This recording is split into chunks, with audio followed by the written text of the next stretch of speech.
அப்படி நாங்கெல்லாம் உங்களுக்கு நண்பர்கள்னா அப்புறம் ஏன் சார் கரூர் விஷயத்துல ஏன் மேல பழி தூக்கி போட்டீங்க?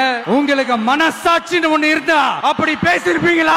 கரூர்ல நடந்தது பெருந்துயரம். எந்த ஒரு அரசியல் கட்சி தலைவரும் தன்னோட தொண்டர்களும் அப்பாவி பொதுமக்களும் இறக்கிறத எப்பொழுதும் விரும்ப மாட்டாங்க. இந்த சம்பவத்துல உயிரிழந்தவங்க எந்த கட்சி சார்ந்தவர்களாக இருந்தாலும் என்னை பொறுத்த வரைக்கும் அவங்க நம்மளோட தமிழ் உறவுகள். எனவே சோகமும் துயரமும் சூழ்ந்திருக்கக்கூடிய இந்த நிலையில் பொறுப்பற்ற முறையில விஷமத்தனமான செய்திகளை தவிர்க்கணும்னு கேட்டுக்கிறேன். அரசியல் கட்சிகள், பொது அமைப்புகள் இது போன்ற நிகழ்ச்சிகள் நடத்தும் போது இனி வரும் காலங்களில் எத்தகைய பொறுப்போடு நடந்துக்கணும் என்ற விதிமுறைகளை வகுக்க வேண்டியது நம்ம எல்லோருடைய கடமை. மனித உயிர்களே எல்லாத்துக்கும் மேலானது.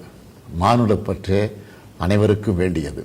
அரசியல் நிலைப்பாடுகள், கொள்கை முரண்பாடுகள், தனி மனித பகைகள்னு எல்லாத்தையும் விலக்கி வச்சுட்டு எல்லாரும் மக்களுடைய நலனுக்காக சிந்திக்கணும்னு கேட்டுக்கிறேன்.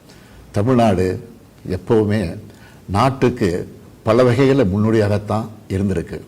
இது போன்ற நிகழ்வுகள் இனி எந்த காலத்திலையும் நடக்காமல் தடுக்க வேண்டியது நம்ம எல்லோருடைய கடமை. நன்றி, வணக்கம்.